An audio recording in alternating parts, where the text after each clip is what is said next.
Buenos días, mis hermanos, Dios les bendiga. Pues vamos a orar, mis hermanos. Vamos a orar por el mensaje. Vamos a orar también por las necesidades que hay. Vamos a orar por nuestro hermano Agustín, que se accidentó su dedo, por la hermana Lucy García, que está internada en la Ciudad de México, por la señora Rebeca, que va a tener una intervención en la columna, y por Nahum Arbizu, que llegue a los pies de Cristo, y así por todos aquellos que nos visitan por primera o segunda vez en un lugar como estos, que el Señor les dé una bendición grande, poderosa, que no se vayan de este lugar como llegaron, sino que se vayan bendecidos por parte del Señor. Amén. Así que pues vamos a orar, mis hermanos. Gracias, Dios, nuevamente en esta mañana te damos gracias, Padre, que nos das la oportunidad de venir a esta tu casa de oración, Señor, alabarte, glorificarte, adorarte por medio de las alabanzas y gozarnos también por medio de los testimonios de las proezas, de las maravillas que tú sigues haciendo en nuestras vidas y en la vida de todos aquellos, Padre, que claman a tu santo y bendito nombre. Ponemos estas peticiones, Padre, en esta mañana delante de ti, que tú saques adelante y en victoria, Señor, que tú les des sanidad a nuestros hermanos, a nuestras hermanas, todos aquellos que tienen un problema de salud, Padre, de enfermedad, de dolencia, Señor, que tú, Señor, les cuides, que tú les guardes, pero por supuesto que tú les des la sanidad, Padre, que ellos necesitan. Aquí clamamos, Padre, en esta mañana, Señor, que tú nos bendigas hoy grandemente por medio de tu palabra, Señor, que no nos vayamos como llegamos, sino nos vayamos con una palabra poderosa de bendición, de edificación, Padre. Que tú tomes el control, Padre, en este momento, no solamente, Padre, como ya lo has hecho, de la coordinación y de la alabanza, sino de tu palabra. Que tú seas, Señor, hablándonos a través de tu palabra, y que yo solamente soy un instrumento, Padre, del cual me rindo a tus pies, y yo te pido perdón, Padre, si en algo te he fallado, para poder ser utilizado de una manera correcta en esta mañana. A ti sea toda la honra y toda la gloria en el nombre de Jesús. Amén. Gloria a Dios, mis hermanos. Bien, mis hermanos, pues nos gozamos por medio de las alabanzas, amén. Es momento de gozarnos con la palabra del Señor, y pues vamos a escudriñar, vamos a inquirir en su palabra. Yo les invito que vayamos ahí a el capítulo 7 de Juan, Evangelio de Juan, capítulo 7, mis hermanos. Y en el nombre de Jesús, pues vamos a leer, mis hermanos, vamos a ver qué es lo que el día de hoy el Señor, por medio de su palabra, nos tiene para nosotros. Amén. Si ya lo tienen, mis hermanos, pues vamos a comenzar en el nombre de Jesús. Juan 7, a partir del verso 1. Y dice así, mis hermanos. Después de estas cosas, ¿qué cosas? Las cosas que el Señor ya había hecho, ya había caminado sobre el agua, ya les había dicho al pueblo: yo soy el pan de vida, y en mí tienen vida eterna. Ya había confrontado a los saduceos, a los fariseos, a los escribas, y había hecho sanidades, maravillas. Después de esas cosas andaba Jesús en Galilea. Galilea queda al norte de Israel. Andaba allá en donde están los pueblos, las comunidades, las aldeas, en el norte de Israel, conocido también como la zona de Samaria. ¿Por qué razón andaba solamente en el norte o en Galilea? Lo dice ahí mismo en el versículo. Porque pues no quería andar en Judea, que queda al sur de Israel, porque los judíos procuraban matarle. Esa era la razón del por qué él no bajaba al sur o a la zona de Judea todavía hasta ese día, porque querían matarle los judíos. ¿Cuáles judíos? Ahí él es judío, le está hablando a judíos, su familia es judío, está hablando de manera general. No, está hablando de manera específica a los líderes, a los escribas, a los saduceos, al sumo sacerdote, a los sacerdotes y a todos los líderes religiosos o sectas religiosas que estaban en Judea. Para ser más específicos, en la ciudad de Jerusalén. A esos judíos se está refiriendo. Dice verso 2, estaba cerca la fiesta de los judíos, o la del pueblo de Israel, la de los tabernáculos, conocida también como la fiesta de cabañas o la fiesta de Sucot. Un dato muy importante que aquí está mencionando en el capítulo 7. ¿Qué es la fiesta de cabañas o la fiesta de Sucot, mis hermanos? Vamos a ponerlo en su contexto este verso para entender de mejor manera lo que vamos a seguir leyendo. Yo les invito a que vayamos allá a Deuteronomio, capítulo 16, verso 15 y 16, mis hermanos. Aquí en estos versos nos vamos a dar cuenta cuánto dura esa fiesta, que son 7 días, y qué es lo que se celebra. Se termina el ciclo agrícola del año o se levanta la última cosecha, se presenta a Dios la ofrenda de acuerdo a la bendición que Dios ha dado, y también le recuerda al pueblo de Israel que fue nómada o anduvo en el desierto por 40 años, andando en carpas, en tiendas o cabañas, pero ahora son una nación. Deuteronomio 16, verso 15. 7 días celebrarás fiesta solemne a Jehová tu Dios en el lugar que Jehová escogiere. ¿Cuál fue ese lugar donde Dios escogió? En Jerusalén. Ahí se construyó el templo y ahí iban a adorar. Porque te habrá bendecido Jehová tu Dios en todos tus frutos o en todas tus cosechas y en toda la obra de tus manos, y estarás verdaderamente alegre. 3 veces cada año aparecerá todo varón tuyo delante de Jehová tu Dios en el lugar que él escogiere, en la fiesta solemne de los panes sin levadura, que es Pascua, en la fiesta solemne de las semanas, Pentecostés, y en la fiesta solemne de los tabernáculos o Sucot, y ninguno se presentará delante de Jehová con las manos vacías. 17. Cada uno con la ofrenda de su mano, conforme a la bendición o como le haya bendecido Jehová su Dios, te hubiere dado, o lo que Dios te hubiera prosperado en ese año.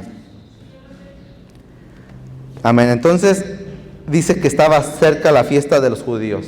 ¿Qué quiere decir con que estaba cerca? Se estaban preparando. Acabamos de ver que dura 7 días. Por lo tanto, se llevaban días o incluso semanas para estar preparados. 3. Y le dijeron sus hermanos: sal de aquí y vete a Judea, o sea, vete al sur, para que también tus discípulos o tus seguidores vean las obras que haces. 4. Porque ninguno que procura darse a conocer hace algo en secreto.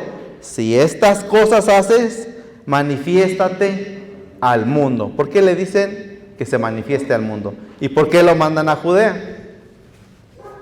Decimos que Judea queda en el sur de Israel. ¿Qué es lo que va a suceder? Va a haber una de las 3 grandes fiestas, la fiesta de tabernáculos.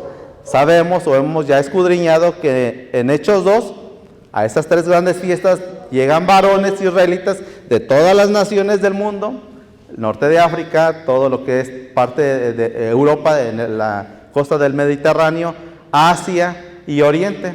Llegan a esas 3 grandes fiestas. O sea que va a haber muchas personas de diferentes partes del mundo, más aparte griegos, romanos, peregrinos y muchas cosas. Entonces dice, manifiéstate el mundo, porque allá hay personas de todas las naciones. Allá también se van a dar cuenta de lo que tú haces. Y lo mandan a Judea, ¿por qué? Porque allá está el templo, en Jerusalén. Jerusalén se encuentra en la zona de Judea o en la tribu de Judá. Entonces Jesús les dijo: mi tiempo aún no ha llegado. ¿A qué se refiere con que su tiempo no había llegado? Todavía no llegaba el tiempo de que él muriera. ¿Por qué dice esto? Porque él muere en la fiesta, lo apresan y le dan muerte en la fiesta de Pascua. Entonces dice, ¿y en dónde es eso? En Jerusalén, en Judea. O sea, dice, mi tiempo de ir a Judea, de morir y de morir en una de las fiestas, no ha llegado. Mas vuestro tiempo siempre está presto. No puede el mundo aborreceros a vosotros, mas a mí me aborrece, porque yo testifico de él que sus obras son malas. O sea, ustedes no tienen ningún problema, les dice a sus hermanos, con los escribas, con los fariseos, con los principales líderes religiosos de las diferentes sectas o grupos religiosos. Por eso ustedes le dicen, vayan, pero sabemos que me quieren matar. ¿Por qué? Porque yo testifico en contra de ellos, de que todo lo que ellos dicen o enseñan está mal, no va de acuerdo a la palabra de Dios. Y les dice en el 8, subid vosotros a la fiesta, yo no subo todavía a esa fiesta, porque mi tiempo aún no se ha cumplido. Y habiéndole dicho esto, se quedó en Galilea. Se seguía quedando al norte de Israel. 10. Pero después de que sus hermanos habían subido, entonces él también subió a la fiesta, no abiertamente, sino como en secreto. ¿A qué se refiere esto? Pues que ya decíamos que en los capítulos anteriores dice que ya le siguió una gran multitud.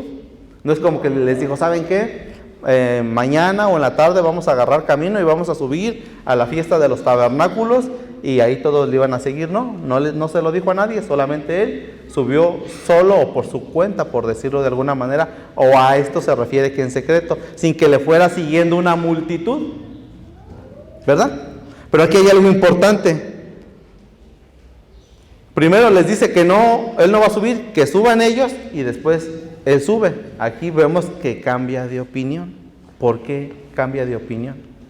La respuesta la leímos en Deuteronomio 16. Decía que todo varón, que es un mandamiento, un estatuto, que todo varón debe de subir a estas 3 grandes fiestas para presentarse ante Dios. O sea que aquí, ¿qué está haciendo el Señor?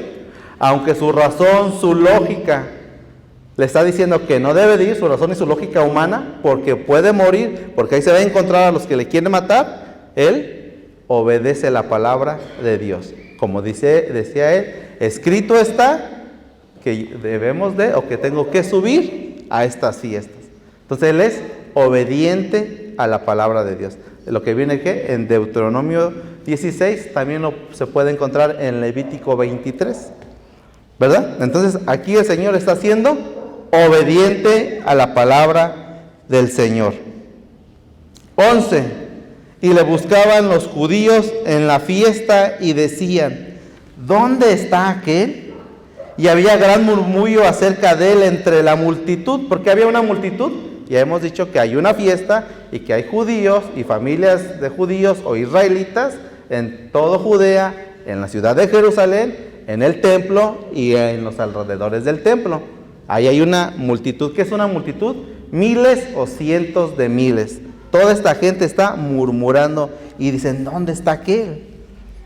Pues unos decían, es bueno, pero otros decían, no, sino que engaña al pueblo. Pero ninguno hablaba abiertamente de él por miedo a los judíos. ¿Cuáles judíos? Los principales líderes religiosos, escribas, fariseos. Ahí se supone que la mayoría de estas personas, todos son judíos israelitas o descienden de alguna de las tribus de Israel. No se está refiriendo a todo el pueblo, sino específicamente a los líderes religiosos. ¿Qué líderes había en aquellos tiempos? En el Israel del primer siglo o en los tiempos de Jesús había 4 grandes grupos religiosos y 2 de ellos los menciona la Biblia: los escribas, los fariseos y los saduceos, pero también estaban los esenios y los celotes. Todos estos eran grupos religiosos que influían grandemente en la enseñanza del pueblo de Israel. Entonces ahí estaban todos esos líderes religiosos y el Señor los confrontaba y les decía, todo lo que ustedes enseñan está mal, no está de acuerdo a la palabra de Dios. Luego dice el 14, fíjense aquí lo que sucede, mis hermanos. El Señor primero es obediente.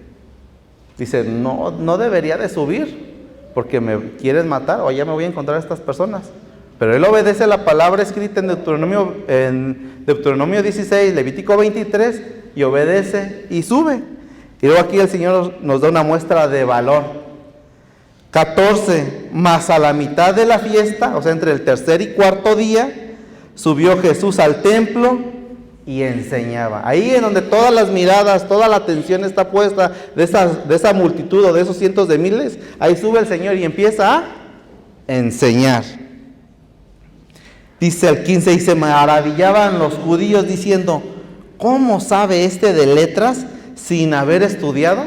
O sea, ellos decían, nosotros sabemos que hemos estudiado en el Sanedrín, en nuestros institutos, en nuestras escuelas, hemos recibido enseñanza desde pequeños, pero sabemos que él no ha recibido una instrucción, no es estudiado, no lo hemos visto en el Sanedrín, no lo hemos visto con aquellos o con aquellos otros recibiendo instrucción. ¿De dónde sabe tanto de letras si no bueno, ellos lo consideraban no estudioso. Y Jesús les responde y les dice: mi doctrina o mi enseñanza no es mía, sino de aquel que me envió. La palabra enseñanza y doctrina es lo mismo. O sea, le está diciendo: mi doctrina o mi enseñanza o lo que yo les estoy enseñando no es mío. El que quiera hacer la voluntad de Dios conocerá si la doctrina o la enseñanza es de Dios o si yo la hablo por mi propia cuenta. 18. El que habla por su propia cuenta, su propia gloria busca, pero el que busca la gloria del que le envió, este es verdadero y no hay injusticia en él. ¿Qué les está diciendo? Si verdadera la doctrina, lo que yo les estoy diciendo no es mío, es del que me envió, del Señor. Pero si ustedes quisieran hacer la voluntad de Dios, o sea, si verdaderamente quisieran estudiar las Escrituras, se darían cuenta que yo lo que estoy diciendo o enseñando no es mío, sino de Dios. Pero ustedes le hacen caso a sus líderes. Dice en el 19: ¿no os dio Moisés la ley o las instrucciones? Y ninguno de vosotros cumple la ley. ¿Por qué me procuran matar? Les responde la multitud y les dice: demonio tienes, ¿quién te quiere matar? Y Jesús les responde, dice: una obra hice, y todos se sorprendieron o maravillaron. Por cierto, les digo una cosa: Moisés no les dio la circuncisión, no que sea de Moisés o no es de Moisés, sino de los padres, y en el día de reposo circuncidan al hombre. Para empezar, le está diciendo el Señor, para empezar andan equivocados en algo. La circuncisión no es de Moisés. Dios no se la dio a Moisés, se la dio a los padres, o sea, a Abraham, Isaac y Jacob. A ellos Dios les dio la circuncisión y ustedes dicen que es de Moisés. Ya para empezar, de entrada, ahí andan mal y no cumplen la ley. ¿Por qué? Porque ustedes toman el día de reposo o el día de descanso para hacer circuncisiones. 23. Si recibe el hombre la circuncisión en el día de reposo, para que la instrucción o la ley de Moisés no sea quebrantada. ¿Os enojáis conmigo porque en el día de reposo sané completamente a un hombre? No juzguéis según las apariencias. O sea, dicen, ustedes dicen que no hay que quebrantar la ley o los mandamientos de Moisés al no hacer ninguna actividad del día sábado, pero ustedes ese día lo toman para hacer la circuncisión y luego todavía dicen que es de Moisés, y no es de Moisés, es de los padres. Dios se la dio a los padres, y yo, que soy un hombre, me quieren matar. O sea, están mal. No juzguen según las apariencias, sino juzguen con justo juicio o buen juicio. Esto, en otras palabras, el Señor está diciendo, con justo juicio o buen juicio, les está diciendo, sean lógicos, razonables, realistas con las circunstancias, con la palabra de Dios. 25, aquí ya hay una reacción, no solamente de los principales, sino también del pueblo o de los que vivían en Jerusalén. Y decían entonces unos de Jerusalén: ¿no es este a quien buscan para matarle? Pues mirad, habla públicamente y no le dicen nada. ¿Habrán reconocido en verdad los gobernantes que este es el Mesías? Pero sabemos de dónde es. ¿De dónde es? Sabemos que viene de Galilea. Mas cuando venga el Mesías o el Cristo, nadie sabrá de dónde es. Aquí está chocando. Aquí está chocando lo que el Señor les está diciendo y lo que ellos se supone que ya conocen. Podemos entender o podemos creer que Él es el Mesías, pero nos han dicho o nos han enseñado que el Mesías no vamos a saber de dónde venga. ¿Por qué tienen esa confusión o por qué tienen estos pensamientos en su mente? Porque pues ya han sido enseñados, discipulados o adoctrinados por sus líderes, y sus líderes le están diciendo esto. Por eso ellos están diciendo, podemos creer que es el Mesías, pero nuestros líderes nos han dicho otra cosa. 28. Jesús entonces, enseñando en el templo, alzó la voz y dijo: a mí me conocen y saben de dónde soy, y no he venido de mí mismo, pero el que me envió es verdadero, a quien vosotros no conocen. pero yo le conozco porque de Él procedo y Él me envió. Aquí está utilizando la palabra Él, y la palabra Él está haciendo referencia a Dios. Yo les estoy hablando lo que a mí Dios me dijo y lo que Dios me dijo que les tenía que decir. No les estoy diciendo lo que me enseñaron como en sus institutos o en sus escuelas, o lo que les dijeron en el Sanedrín. ¿Qué es lo que sucede? Pues se siguen enojando. En el 30 dice: entonces procuraban prenderle o agarrarlo, pero ninguno le echó mano, porque aún no había llegado su hora. Y muchos de la multitud creyeron. Muchos no creían, pero otros sí. Muchos de la multitud creyeron en él y decían: el Mesías o el Cristo, cuando venga, hará más señales que las que hace este.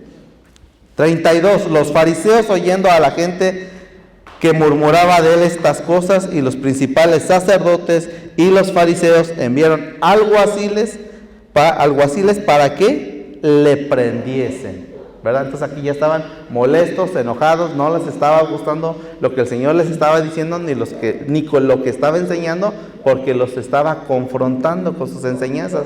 Le estaba haciendo ver al pueblo que la instrucción o enseñanza que habían recibido por parte de sus líderes de esos tiempos estaba mal. Entonces, ¿qué decían los líderes? Vayan por él, agárrenlo para encarcelarlo y pues matarlo. Esa era su intención de ellos. 33. Entonces Jesús dijo: todavía un poco de tiempo estaré con vosotros, e iré al que me envió. Me buscaréis y no me hallaréis, y a donde yo estaré, vosotros no podréis venir. Entonces los judíos, en este caso decíamos que los judíos, se está refiriendo a los líderes,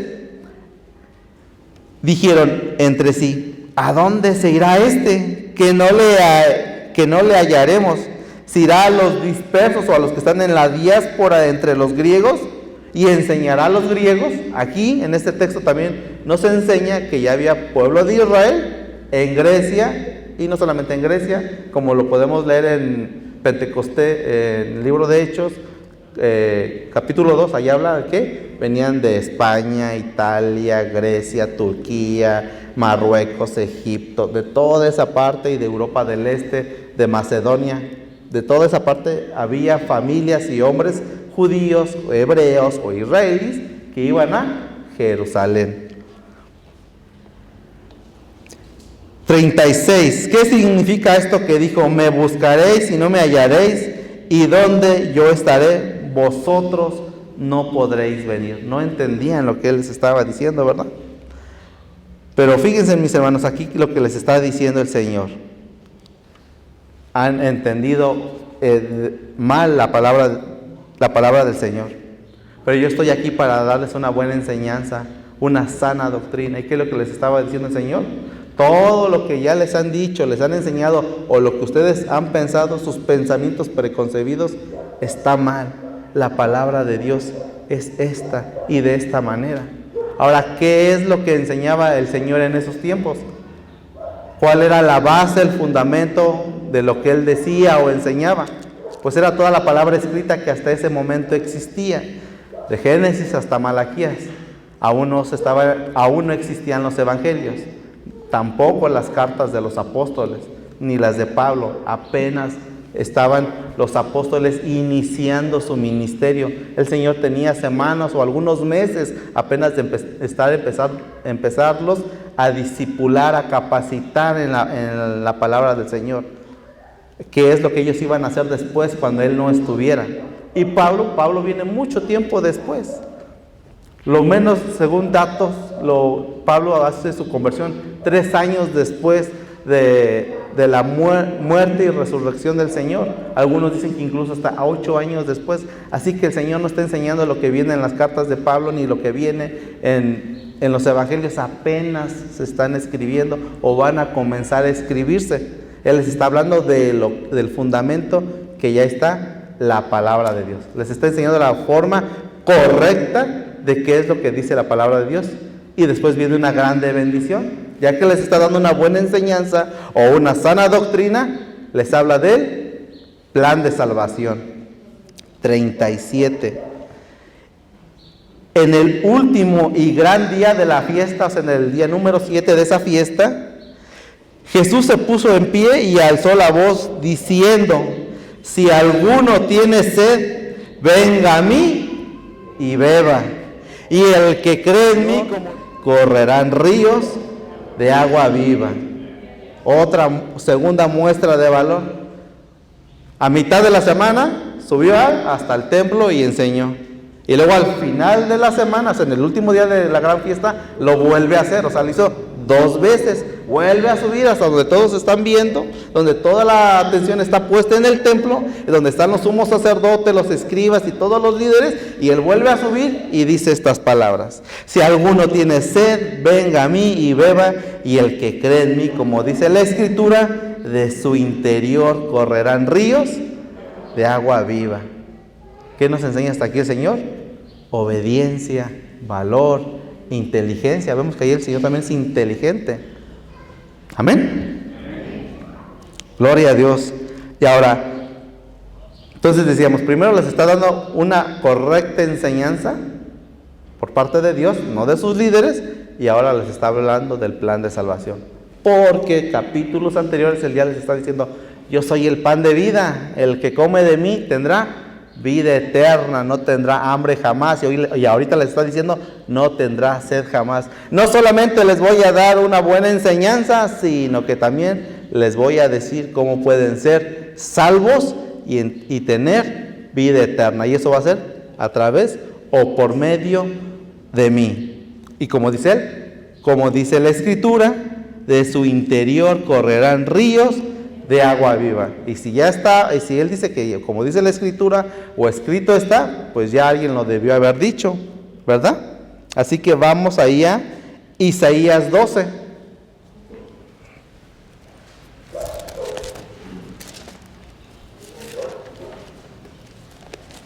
Isaías 12, verso 2 y 3. Es el 3, pero vamos a leer el 2 también. Isaías 12, versos 2 y 3. He aquí, el profeta Isaías hablándole al pueblo: he aquí, Dios es salvación mía, me aseguraré y no temeré, porque mi fortaleza y mi canción es de Jehová, quien ha sido salvación para mí. 3. Sacaréis con gozo aguas de las fuentes de salvación. Ahí está la referencia, y no solamente en Isaías, lo podemos encontrar en Ezequiel y en Salmos también.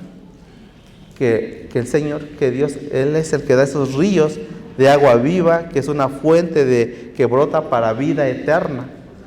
Entonces, ¿en dónde está escrito? ¿O en dónde estaba la referencia? ¿Dónde estaba el fundamento de lo que el Señor Jesús está diciendo? En el Antiguo Testamento, ¿verdad? Después de que dijo estas cosas, el 39 dice: esto dijo del Espíritu que habían de recibir los que creyesen en Él, pues aún no había venido el Espíritu Santo, porque Jesús no había sido aún glorificado. O sea, no había todavía resucitado y subido a los cielos. Después de que dijo estas cosas, nuevamente sigue habiendo reacción entre la multitud.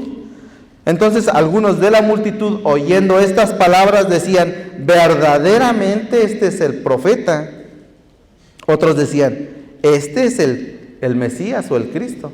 Ahora, ¿a qué profeta se están refiriendo? Vayamos ahí nuevamente, mis hermanos, a Deuteronomio 18.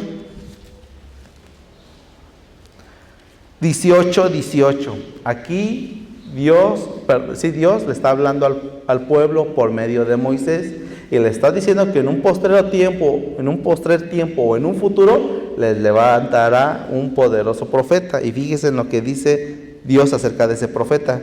Profeta, verso 18 del capítulo 18 de Deuteronomio: profeta les levantaré de en medio de sus hermanos como tú, y pondré mis palabras en su boca, y él les hablará todo lo que yo les mandare.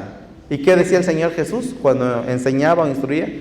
Las palabras que yo les digo no son mías, sino de Él que me envió. ¿Quién le envió? Dios, el Creador, Jehová. 19 más, a cualquiera que no oyere mis palabras que él hablare en mi nombre, yo le pediré cuenta de ellas. Estos hombres israelitas tenían algunos conocimientos de la palabra de Dios, por eso ellos decían, este es el profeta del cual habló Moisés, él es al que debemos de escuchar y de seguir. 40, no nos quedamos en el 41, y otros decían, este es el Mesías. Y nuevamente aquí venía una confusión o una contención entre ellos. Pero algunos decían, ¿de Galilea ha de venir el Cristo? ¿No dice la Escritura que del linaje de David y de la aldea de Belén, de donde era David, ha de venir en Cristo?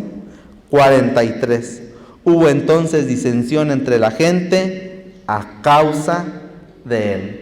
Porque hubo esa contención tenían ese problema. Porque aquí el Señor les está hablando con la verdad. Dios les estaba hablando a ellos por medio de él. Pero, como decíamos, como ya tenían sus pensamientos, sus enseñanzas preconcebidas, pues les era muy difícil digerir lo que en ese momento el Señor les decía. Unos creían, otros no, unos se acordaban de ciertos textos o de ciertas profecías y decían, sí, aquí se están cumpliendo esas profecías o esos textos, pero decían, no puede ser posible, ¿verdad? 44, y algunos de ellos querían prenderle, pero ninguno le echó mano. Los alguaciles vinieron a los principales sacerdotes y a los fariseos, y estos le dijeron, ¿por qué no le habéis traído? Y fíjense en lo que dicen los alguaciles. Respondieron, jamás hombre alguno ha hablado como este hombre. Y ellos, ¿qué le dicen? Entonces los fariseos les responden y dicen, ¿también ustedes habéis sido engañados? ¿Acaso han creído en él alguno de los gobernantes o de los fariseos o de los líderes? Y fíjense aquí, 49, verso clave. Mas esta gente, ¿cuál gente? Al pueblo, a la multitud, que no sabe de la ley o de las instrucciones, maldita es. Por eso se dejan engañar. Pero ellos eran los responsables de enseñarlos, pero no los enseñaban de una forma correcta. Así que aquí está el Señor derrumbando toda fortaleza, toda mala enseñanza, toda mala doctrina, y lo único que hacen, en vez de reconocerlo, se enojan, se molestan, y dicen, ¿por qué no lo agarraron? ¿Por qué no lo trajeron para matarlo? Porque esa era su intención. ¿Cuál era su intención? Matarlo, ¿verdad? Entonces, mis hermanos, ¿qué enseñanza nos deja leer el Evangelio de Juan capítulo 7? Que el Señor muestra obediencia, va en contra del sentido común humano, porque Él sabe que lo quieren matar y allá se va a encontrar a las personas que lo van a matar, lo van a terminar matando, pero al final Él decide obedecer, porque como Él dice, escrito está que hay que subir a estas fiestas y yo obedezco. A causa de su obediencia, ¿qué hay? Bendición. ¿Para cuántos? Para cientos de miles, porque miles o muchos creen de esa multitud. Entonces está la obediencia y viene la bendición. Después les está dando una buena enseñanza o una sana doctrina, y después les habla del plan de salvación. Amén. Entonces aquí el Señor está mostrando valor, obediencia, dominio propio de nuestros pensamientos, sentimientos y emociones. Y al final, mis hermanos, ya cierro con esto. Para entender de mejor manera, cuando leemos, cuando estudiamos o escudriñamos la palabra de Dios, hay que profundizar, hay que estudiar en el Antiguo Testamento para poner los textos en su contexto histórico, cultural y, por supuesto, bíblico, y sacar la mejor enseñanza posible o la que Dios ya nos tiene preparadas. Amén. Como lo estamos haciendo el de hoy. Estábamos leyendo y estamos yendo a los textos de lo que conocemos como el Antiguo Testamento. Y pues bien, mis hermanos, este es el mensaje del día de hoy, y espero que haya sido de bendición, de edificación para su vida, y que el Señor nos bendiga grandemente a todos. Amén.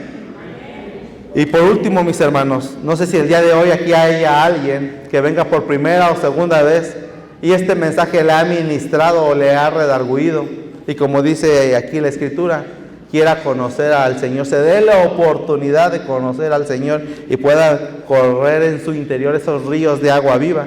Le hago la invitación que si hay alguien que tiene esa intención, pues podemos orar por usted, amigo o amiga. Puede levantar su mano y pasar aquí al frente y oraremos por usted para que se ponga cuentas con el Señor y le reciba como único y suficiente Salvador. No sé si hay alguien. Adelante, mis hermanos, o amigos, perdón. Es el momento. En el nombre de Jesús les hago esta invitación. Y si no, pues sean bienvenidos. Aquí lo que hacemos es exaltar el nombre del Señor y seguir escudriñando su palabra. Que el Señor les bendiga, mis hermanos. Señor, hermanos, que el Señor siga bendiciendo a nuestro hermano Augusto, a su familia y a todos los hermanos que estuvieron aquí en este lugar, hermanos. Vamos a los que suben nuestros hermanos de la alabanza, voy a dar los anuncios, estos anuncios que hay. Pues ya saben, hermanos, los días martes es de alabanza y oración, dando inicio a las 6 de la tarde y terminando a las 8 de la noche. El jueves igual un servicio como el día de hoy, de alabanza y predicación, igualmente dando inicio a las 6 y terminando a las 8 de la noche, hermanos. Esforcemos en todo momento seguir buscando el rostro de nuestro Señor Jesucristo. Y el domingo, hermanos, pues ya sabemos que el domingo también es otro servicio como este, hermanos, de 10 a 12. Y el mismo de este domingo 19 que viene, hermanos, ya empiezan los discipulados para bautizo. Hay que ahí cualquier informe que necesiten aquellos hermanos que han pensado ya dar este paso de obediencia que el Espíritu Santo ya puso en sus corazones, pues ahí los anuncios, hermanos, que con cualquier informe que necesiten recibir con nuestro pastor Pedro Rico o nuestro pastor David Díaz, hermanos. Ellos van a ser los encargados de llevar estos discipulados para bautizos, hermanos. Pues vamos a esforzarnos a seguir echando para adelante, porque dice que el Señor no nos ha llamado hasta aquí para volver atrás, sino para seguir adelante, hermanos. Y debemos de seguir siempre en ese crecimiento, siempre con la bendición de Dios. Y el mismo día 19, hermanos, también empiezan los estudios bíblicos, unos estudios bíblicos, hermanos, que van a, precisamente nuestro hermano Augusto va a compartir, terminando el servicio que es a las 12, en la parte de arriba, hermanos, van a hacer los estudios bíblicos que va a dar nuestro hermano Augusto. Entonces el mismo 19 empieza a las 12 del día y terminando a la 1 de la tarde, hermanos. Todo es para la honra y la gloria de nuestro Señor. Y aviso, hermanos, de la próxima reunión de varonas va a ser el 24 de febrero, que da inicio a las 5 y termina a las 7 de la noche, hermanos. Pues vamos a seguir en oración para que nuestras hermanas, pues el Señor ponga los tiempos necesarios y estén aquí alabándole al Señor, hermanos, porque esa es la voluntad de Dios, el cual nos ha llamado. Y este otro anuncio, hermanos, que es de la reunión de varones, que es el día 3 de marzo. Es de gran bendición, hermanos, estas reuniones que el Señor nos da la oportunidad de estar aquí. Pero vamos a esforzarnos, hermanos, vamos a esforzarnos en todo momento. Nosotros como cabezas de hogares, hermanos, debemos de estar siempre firmes en la palabra del Señor, hermanos, o en esa cabeza que para todo varón es Cristo. Siempre debemos estar siempre en la presencia de nuestro Señor Jesucristo. Entonces es el 3 de marzo, hermanos, la reunión de varones, dando inicio a las 7 de la noche y terminando a las 12 del día, hermanos, de la noche, hermanos.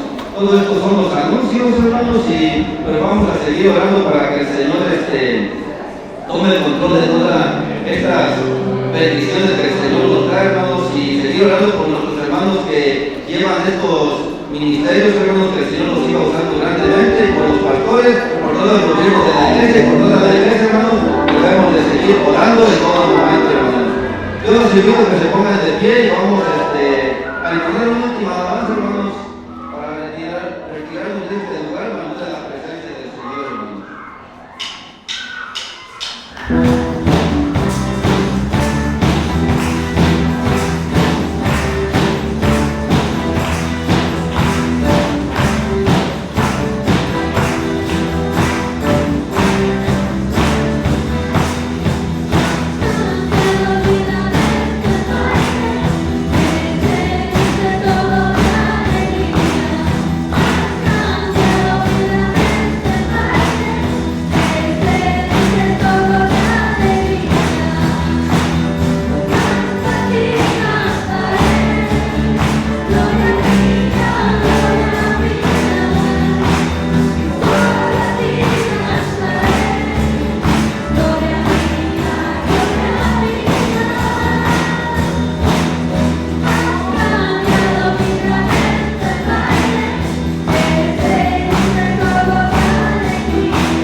Alabado sea el Señor, ahí hay una, alabado sea el Señor, un aplauso al Señor, porque no sea la primera ni la última vez, sino que todo este propósito que tiene Dios para con ustedes, sea para la honra y la gloria de nuestro Señor.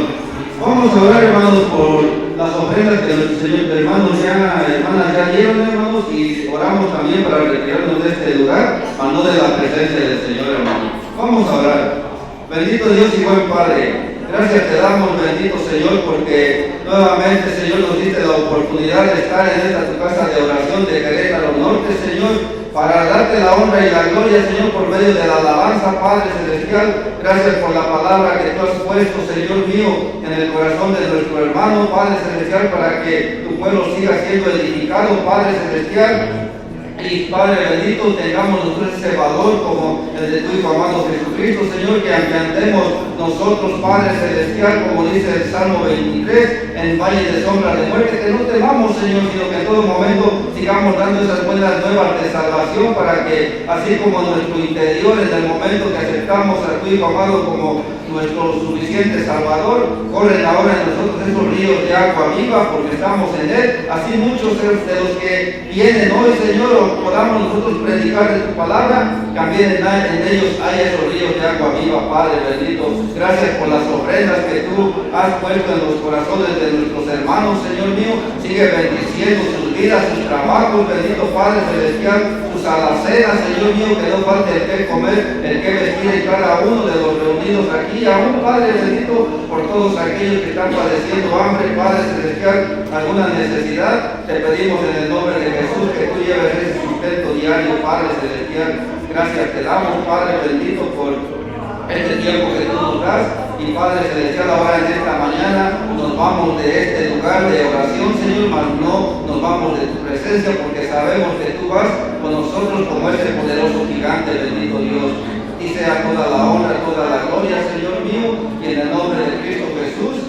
Amén. Y gloria sea al Señor, hermano. Que Dios les bendiga grandemente, hermano.